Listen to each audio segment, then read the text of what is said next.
Las reacciones se llevan a cabo generalmente en disolución, empleando como reactor un matraz de fondo redondo de 1, 2 o 3 bocas, según el material adicional que se necesite. Si la reacción se lleva a cabo a temperatura ambiente y la adición de los reactivos no requiere de una atmósfera inerte, se utiliza un matraz de una boca. La mezcla de reacción debe agitarse desde el principio, con objeto de disolver los reactivos, hasta el final del proceso, para asegurar la máxima homogeneidad posible. El procedimiento de agitación más habitual es la utilización de un agitador magnético. Para que la agitación tenga lugar, el matraz se coloca centrado sobre una placa de agitación. Las placas más utilizadas son las que combinan agitación y calefacción. Para poner una reacción, comenzamos por añadir los reactivos. En algunos casos hay que seguir un orden concreto en la adición de los reactivos, y esto lo debe indicar el guión experimental. Si no se indica nada, lo habitual es introducir en el matraz uno de los reactivos, disolverlo y a continuación añadir el resto de los reactivos. No debe añadirse un reactivo sobre otro sin la presencia de un disolvente que homogeneice la mezcla, excepto si uno de los reactivos es un líquido que actúa a su vez como disolvente del resto. Se introduce en el matraz el agitador magnético. Si hay algún reactivo sólido, se comienza añadiendo este al matraz.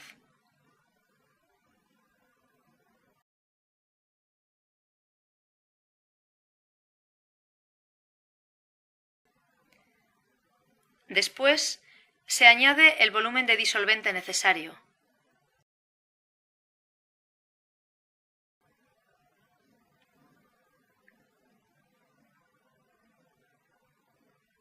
Y finalmente se pone en marcha el agitador magnético hasta conseguir la disolución del reactivo o una fina suspensión en el caso de sólidos insolubles.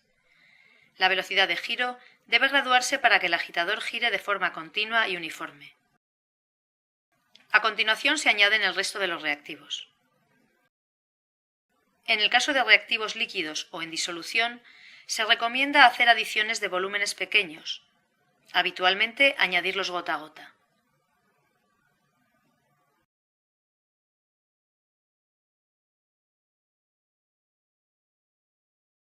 Una vez terminada la adición, se tapa el matraz con un tapón, habitualmente de teflón. La agitación se mantiene hasta que la reacción termina. En una reacción que tiene lugar a temperatura ambiente, el tiempo de reacción se empieza a contar desde que todos los reactivos se han añadido a la mezcla, y ésta se encuentra con agitación constante. El seguimiento de la reacción se puede hacer por cromatografía en capa fina, utilizando como patrones los reactivos de partida. Para ver más detalles de cómo realizar la cromatografía en capa fina, se puede visionar el vídeo correspondiente a dicha técnica.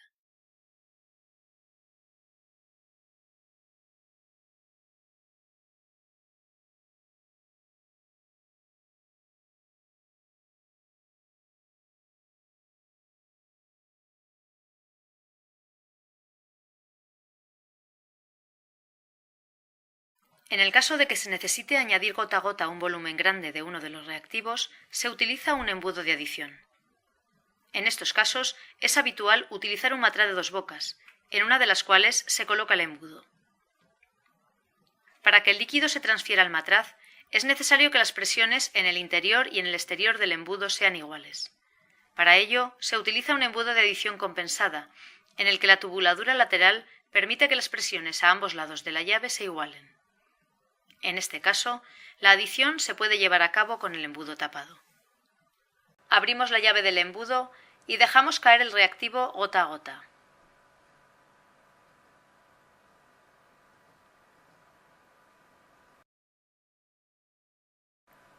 Una vez terminada la adición del reactivo líquido, cerramos la llave del embudo.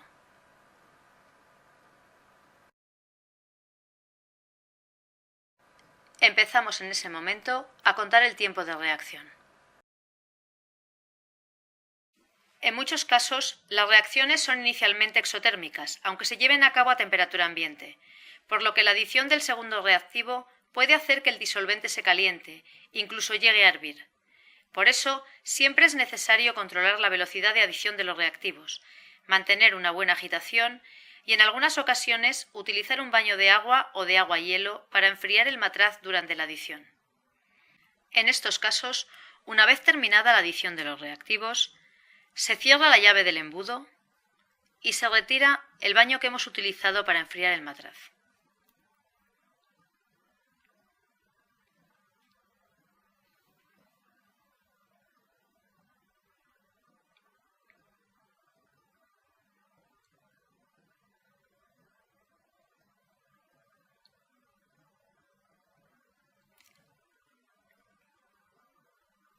Se deja entonces que la reacción alcance de nuevo la temperatura ambiente. El tiempo de reacción se empieza a contar desde que se han añadido todos los reactivos y ésta se encuentra a temperatura ambiente y con agitación constante.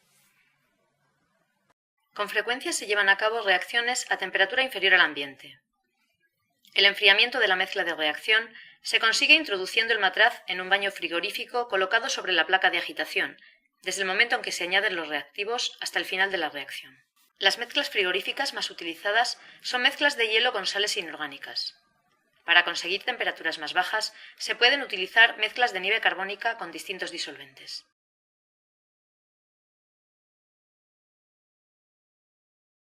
Para asegurar que toda la mezcla de reacción se encuentra a la misma temperatura, el contenido del matraz debe quedar inmerso en el baño, por debajo del nivel de la mezcla frigorífica.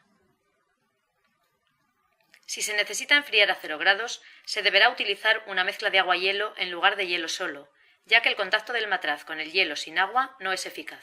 Cuando se tiene que mantener una reacción a baja temperatura durante un periodo largo, se recomienda usar un baño criostático.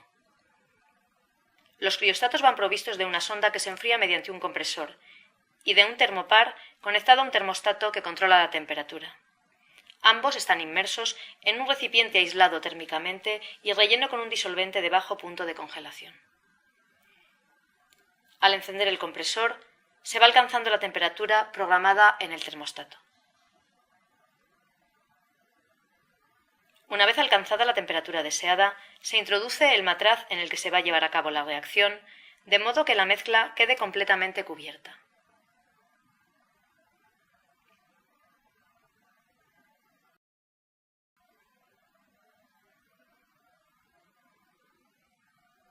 Como en el caso de los baños con mezclas frigoríficas, la temperatura se controla con un termómetro de baja temperatura.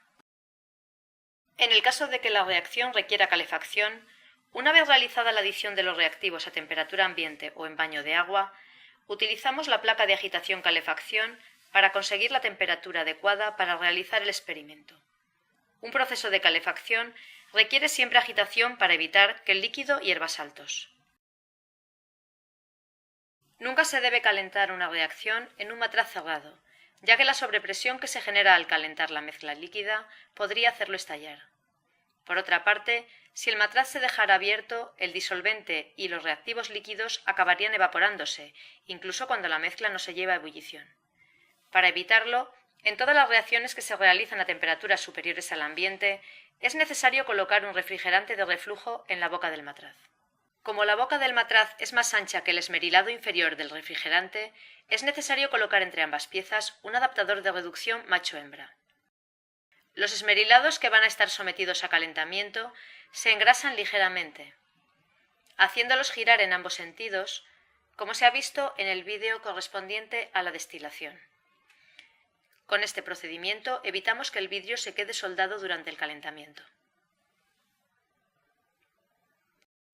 Por la camisa del exterior del refrigerante se tiene que hacer pasar agua fría, para que en el interior del mismo condensen los vapores de disolvente que ascienden desde el matraz que se calienta. Para garantizar la mayor capacidad de enfriado de los vapores, el agua debe entrar por la parte inferior del refrigerante y salir por la parte superior. Por lo tanto, conectaremos un tubo de goma desde el grifo de agua hasta la entrada inferior de la camisa del refrigerante.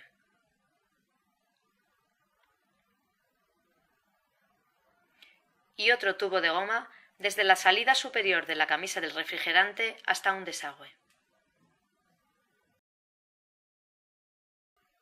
De esta forma, cuando abramos el grifo, el refrigerante se mantendrá lleno de agua fría constantemente. Abrimos el grifo de agua para conseguir un flujo de agua moderado, evitando así que se suelte alguna de las gomas que hemos colocado.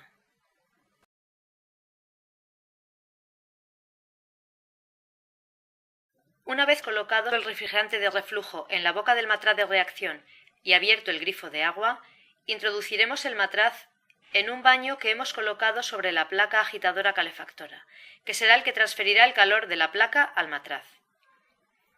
Para calentar por debajo de 100 grados se puede emplear un baño de agua. Para temperaturas superiores se utilizan baños de aceite mineral, que pueden calentar hasta 200 grados. Se conecta la calefacción de la placa y se aumenta gradualmente hasta conseguir la temperatura deseada. Se conecta también la agitación del sistema. La mejor forma de controlar la temperatura es introducir un termómetro en el baño calefactor. La diferencia entre la temperatura del baño y la del interior del matraz suele ser de unos 10 grados. Debido a la sobrepresión que se genera al calentar, el montaje de reflujo nunca puede estar cerrado. Sin embargo, es posible que parte de la humedad atmosférica pueda condensar en el interior del refrigerante frío. Si los reactivos o los productos de la reacción son sensibles a la humedad ambiental, podemos proteger el sistema colocando en la parte superior del refrigerante un tubo de cloruro de calcio, que contiene esta sal anhidra en su interior sujeta entre dos algodones. Al colocar el tubo de cloruro de calcio en la salida del refrigerante, permitimos que del sistema salgan vapores del disolvente, pero evitamos que entre humedad, ya que ésta quedará retenida por el agente desecante. Si los reactivos no son sensibles a la humedad, el tubo de cloruro de calcio no es obligatorio. En todas las reacciones que se realizan a temperaturas superiores al ambiente, es necesario colocar un refrigerante en la boca del matraz.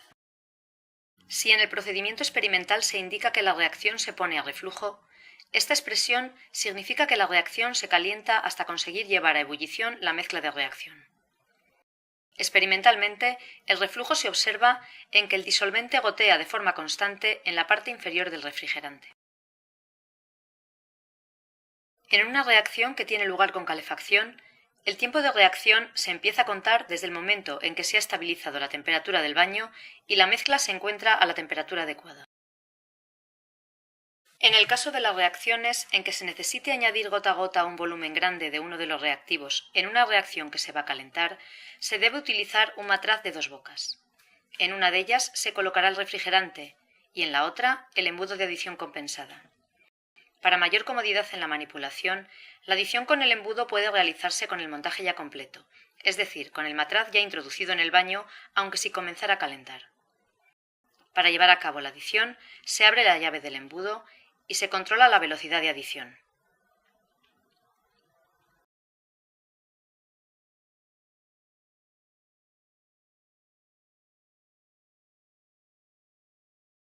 Una vez terminada la adición del reactivo líquido, se cierra la llave del embudo y después se pone a calentar el baño.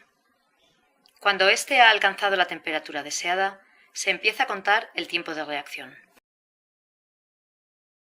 Las reacciones bajo atmósfera inerte se diferencian de las anteriormente comentadas en la necesidad de reemplazar el aire del interior del montaje por un gas inerte, habitualmente argón. Las condiciones de atmósfera inerte deben asegurarse desde el principio de la reacción y mantenerse no solo durante el proceso de adición de los reactivos, sino durante todo el proceso. Los disolventes habitualmente utilizados en estos procesos son disolventes anhidros, es decir, se han eliminado las trazas de agua que llevan los disolventes comerciales.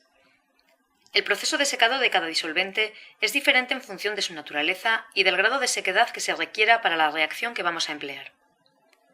Algunos de ellos, tras haberse secado, pueden almacenarse sobre un agente desecante, como por ejemplo tamiz molecular. Todo el material debe estar bien seco, tanto por el exterior como por el interior.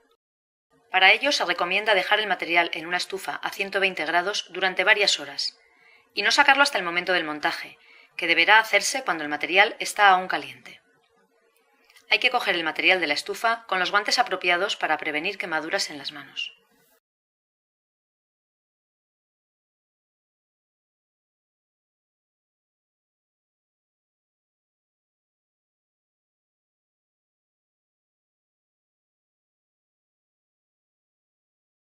Si uno de los reactivos es un sólido insoluble en el disolvente, se coloca este desde el principio en el matraz, junto con el núcleo magnético.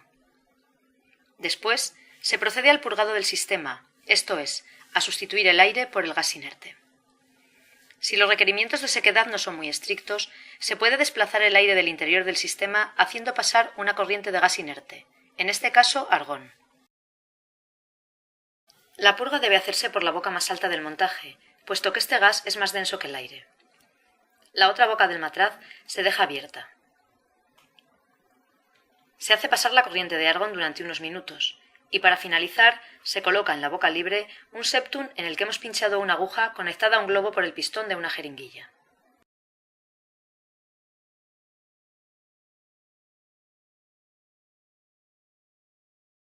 Cuando el globo se ha llenado de argón, se cierra la llave de entrada del gas.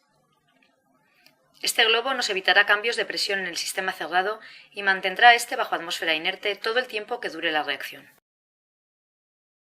Una vez realizada la purga del sistema, llevamos a cabo la adición del disolvente seco mediante una jeringuilla del volumen adecuado.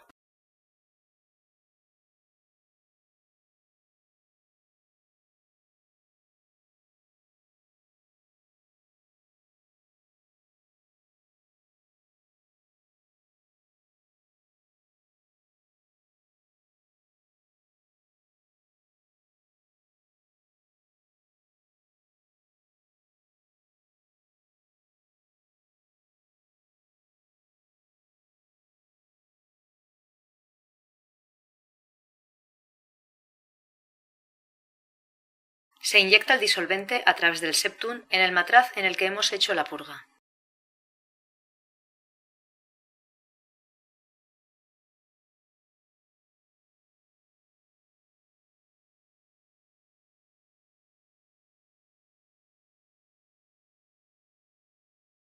Se pone en marcha la agitación y a continuación se añaden el resto de reactivos en disolución inyectándolos mediante otra jeringuilla a través del septum.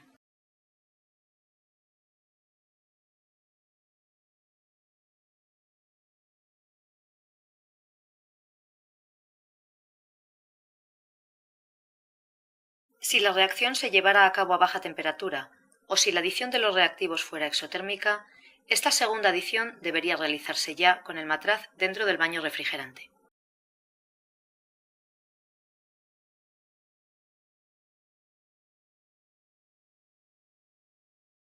De forma alternativa, las reacciones en atmósfera inerte se pueden llevar a cabo también en un matraz tipo Schlenk.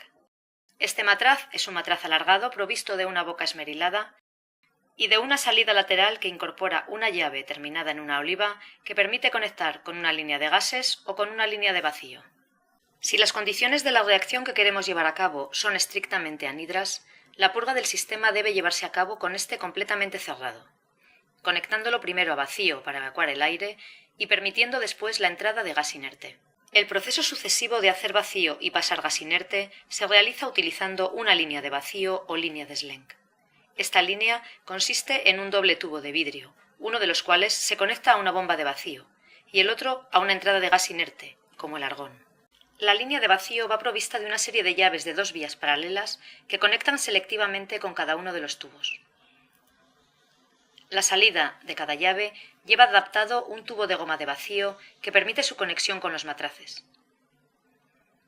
En función de la posición de la llave, la salida de la misma puede estar conectada a la línea de vacío, conectada al argón o cerrada a ambos. Como ya se ha comentado anteriormente, todo el material empleado debe estar estrictamente seco. En el caso de utilizar una línea de vacío, podemos secar el material calentándolo con una pistola de aire caliente, aprovechando los ciclos vacío-argón que se realicen para purgar el sistema. Antes de calentar el material, introducimos el agitador en el Schlenk y cerramos este con un septum, colocando un globo pinchado con una jeringuilla a través del mismo, como hemos descrito antes en el matraz de 2 bocas. Encendemos la bomba de vacío y abrimos la línea de argón. Conectamos el Schlenk a la línea de vacío a través de la salida lateral con oliva. Giramos la llave y conectamos el matraz al sistema de vacío. Después calentamos el matraz con la pistola de aire caliente durante unos minutos.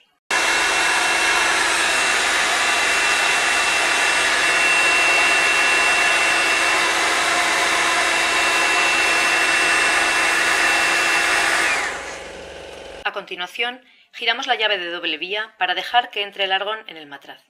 Observamos cómo el globo se hincha. Hacemos varios ciclos vacío-argón, calentando el SLENC cuando estamos haciendo vacío.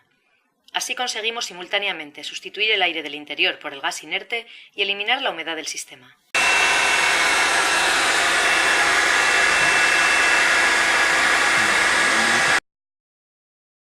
Terminamos la purga dejando entrar argón en el sistema, de manera que el globo quede hinchado, y cerramos la llave lateral del SLENC. Así, el globo de argón permanecerá hinchado durante el proceso, lo que nos permitirá mantener la atmósfera inerte durante la reacción y eliminar los defectos de presión causados por enfriamientos o por evolución de gases. Una vez purgado el sistema, procedemos como hemos hecho anteriormente con el matraz de 2 bocas, añadiendo el disolvente y los reactivos a través del septum con una jeringuilla. De igual manera que se ha visto antes, si la adición de los reactivos es exotérmica o si la reacción debe transcurrir a temperatura inferior al ambiente, antes de la adición de los reactivos, el SLENC debe introducirse ya en el baño refrigerado. Una vez terminada una reacción, la mezcla resultante suele ser bastante compleja, y el proceso de aislamiento de los productos finales implica la aplicación sucesiva de diferentes técnicas. Los tratamientos de reacción son diferentes en función de las particularidades de cada reacción, de los reactivos que han intervenido y de los productos formados. Por ejemplo, si una reacción se ha puesto con calentamiento, cuando ésta termina, lo primero que hay que hacer es sacar el matraz del baño caliente y dejar que se alcance la temperatura ambiente antes de aplicar ninguna otra técnica. En muchas reacciones debe destruirse el exceso de algún reactivo, oxidantes, reductores, compuestos organometálicos, etc. En esos casos, la destrucción suele llevarse a cabo a baja temperatura, puesto que suelen ser procesos exotérmicos. En algunas ocasiones, la destrucción del exceso de reactivos supone la adición cuidadosa de algún compuesto con el que pueda reaccionar el reactivo sobrante. En las reacciones de oxidación de alcoholes que utilizan una disolución de ácido crómico en acetona como oxidante, se debe añadir una pequeña cantidad de isopropanol para reaccionar con el exceso de ácido crómico restante. En este caso, la destrucción se lleva a cabo poniendo el matraz en un baño de hielo antes de añadir el isopropanol con cuidado, para controlar así el calor desprendido.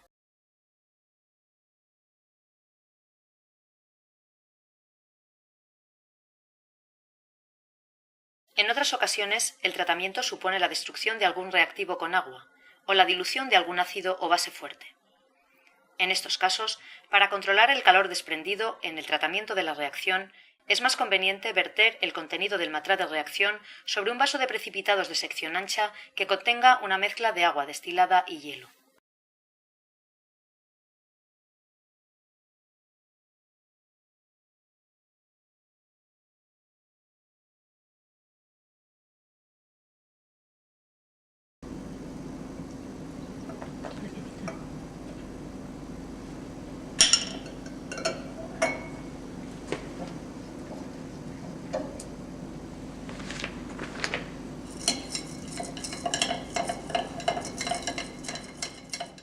Cuando después de alguno de estos tratamientos aparece un sólido, debemos separarlo por filtración.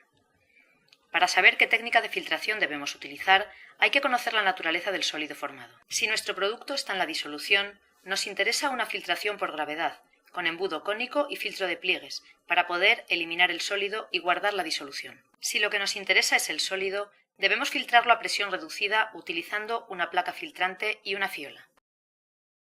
Si después del tratamiento inicial de la reacción nos aparecen 2 fases líquidas, tenemos que realizar una extracción líquido-líquido para quedarnos con la fase que nos interese. Para ello utilizamos un embudo de decantación. Si el producto queda disuelto en la fase orgánica, es posible que sea necesario un lavado adicional con una disolución acuosa neutra, ácida o básica para eliminar restos de otros productos. Después de aislar el producto final de la mezcla de reacción, bien sea por filtración o por extracción, es posible que éste no esté puro. En estos casos, se suele requerir una etapa adicional de purificación que dependerá de la naturaleza del compuesto. Si es un sólido, se puede llevar a cabo una recristalización, si es un líquido, una destilación, o bien se puede hacer una cromatografía en columna para ambos casos. Este último tipo de purificación es el más habitual en la síntesis de compuestos orgánicos, ya que permite obtener el producto puro con un elevado rendimiento.